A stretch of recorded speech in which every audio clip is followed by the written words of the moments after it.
Outline and assess the view that, what group do we want to look at? Some social class groups are advantaged in society, or the middle class are advantaged, or it could be anything really. Yeah. Just going to have my bum in this video, isn't it? My bum's going to look big. Right, outline and assess the view. Okay. The middle classes are advantaged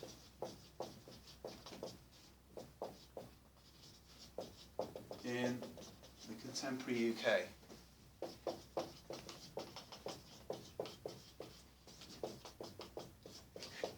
Okay, so we've got to underline and think about some key terms there. So, middle classes and advantaged and contemporary UK. Some of the key words there. So it says outline and assess, so it's strengths and weaknesses. And so middle classes, first of all. Okay, so how can we define the middle class?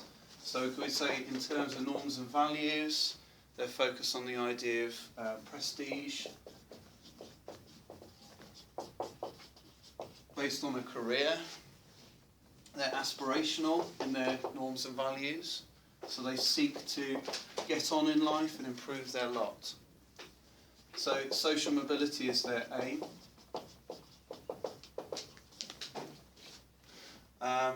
In terms of status,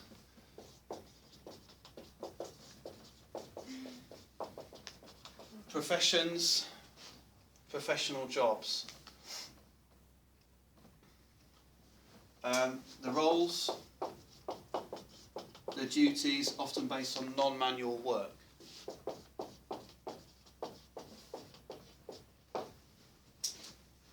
We can differentiate between the new and old professions. Non-manual jobs can be new non-manual jobs.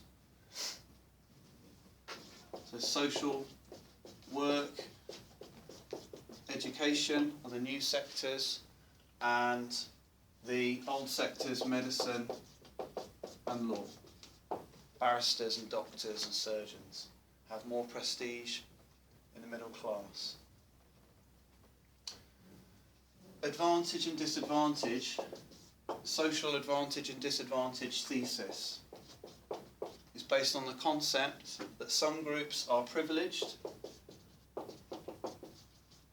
which means that their social background offers them more opportunities,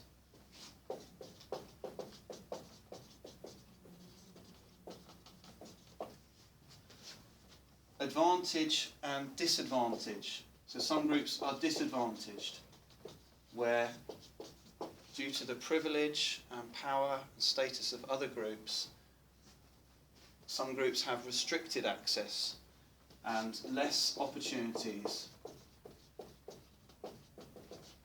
This could be a result of social exclusion, social closure, processes of exploitation. So who would agree with these views? Who would agree with this view in the question?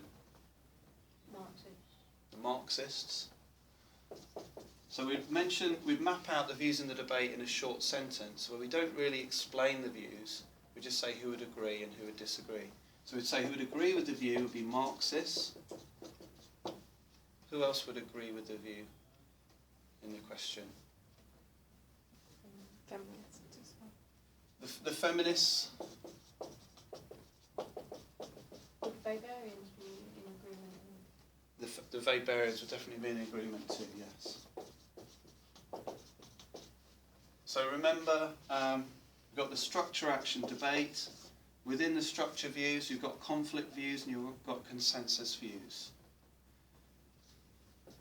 And then postmodernism is a combination of explanations based on structures and actions or agency.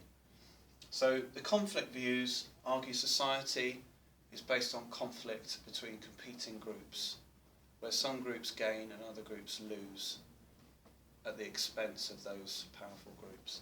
So that would be supported by these critical theorists, Marxists, feminists, Weberians. Who would disagree with these views? Or with this view? Functionalists.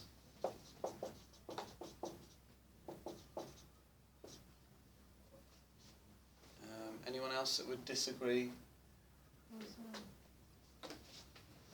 The postmodernists. Well, the postmodernists may critically discuss it.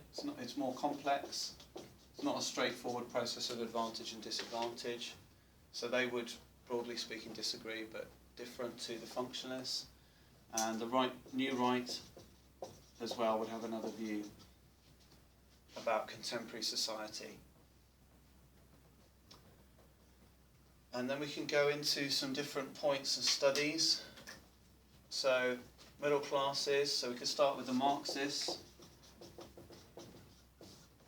And we've got to make sure we've covered 5 evaluative points. So 1, 2, 3, 4, 5, 6 perspectives. So we should easily be able to cover the number of the range of evaluative points which we need for a decent grade.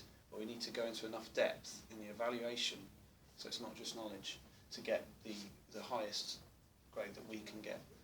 So Marxists would emphasise a polarisation process.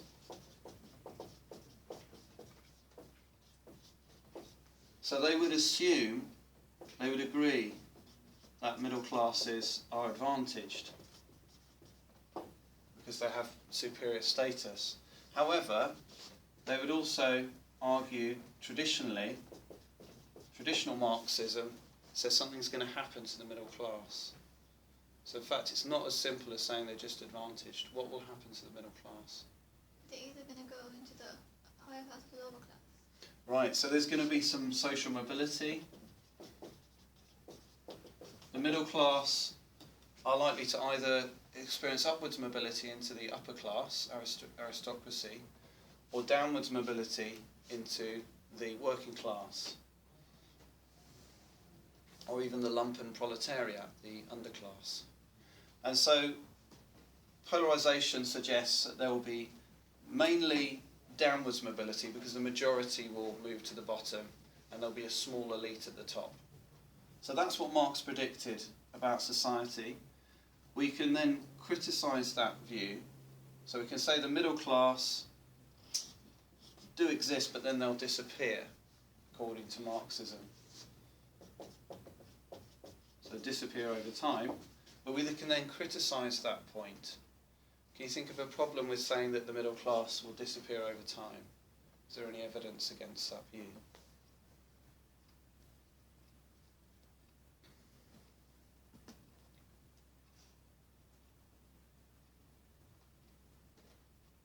Only that it hasn't really already happened in society, and we've had like a class system for over 100 years now, and nothing's really changed. Like we've had the lower class, middle class, upper class system for over a year, and nothing's changed. So we've still got, good, so we've got this tripartite class system which remains in place. As you say, we've had it for 100 years or so, and it's still in place. So we've got this tripartite system, upper, middle, working class, which still remains. So the Marxists could be accused of overplaying polarisation and ignoring or underplaying other ways in which the class system has changed.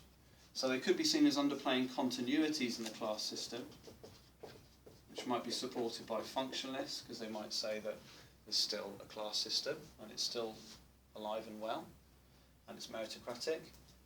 And it might be seen as underplaying fragmentation. According to Weberians, the class system has been more broken up and complex due to economic but also social and cultural factors.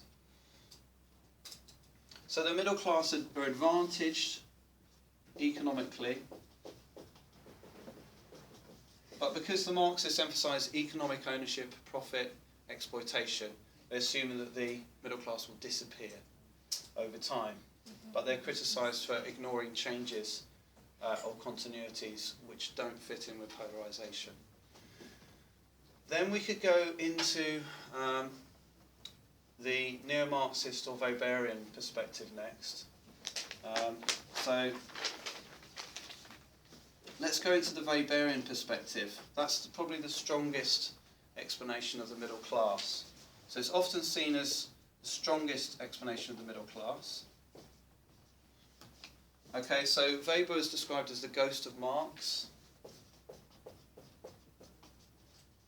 because he emphasised the same issue to do with class as Marx did.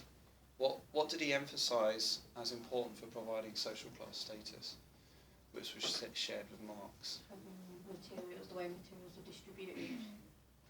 Exactly. So it's to do with material distribution of resources, so it's to do with ownership of property. So like Marx, he argued that ownership of property was the main primary way in which class status was developed. However, he also has the concept of, in addition to economic factors, he has the concept of cultural and social factors. With economic factors, we could refer to market status and work status or situation. And here we could refer to studies by people like Goldthorpe, who talks about how there might be this process of embourgeoisement.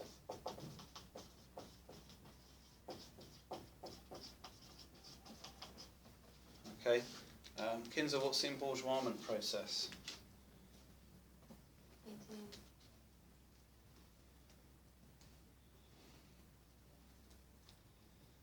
This is a very useful thing which you need to do. It suggests that you haven't done enough. Sorry? The bourgeoisie are the capitalist class, so this is a process to do with the capitalist class. But you need to do more work to make sure you're confident on this because it's an important point. Nadia, what's the process of embourgeoisment?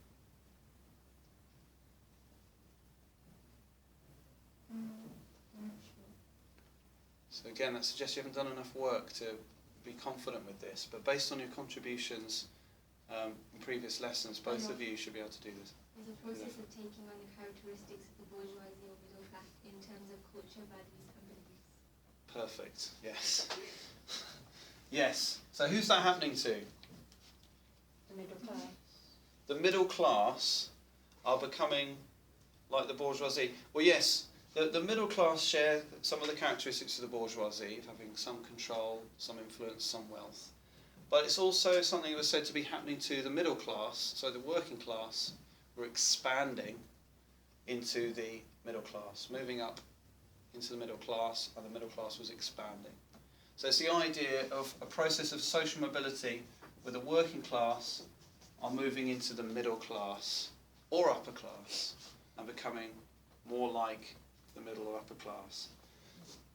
So Goldthorpe's study on the Luton car workers was to try to discover whether this process was happening where the middle class were growing. We need to talk about professions and social closure. Okay, so we'll do that in the next part. I'm just going to stop that.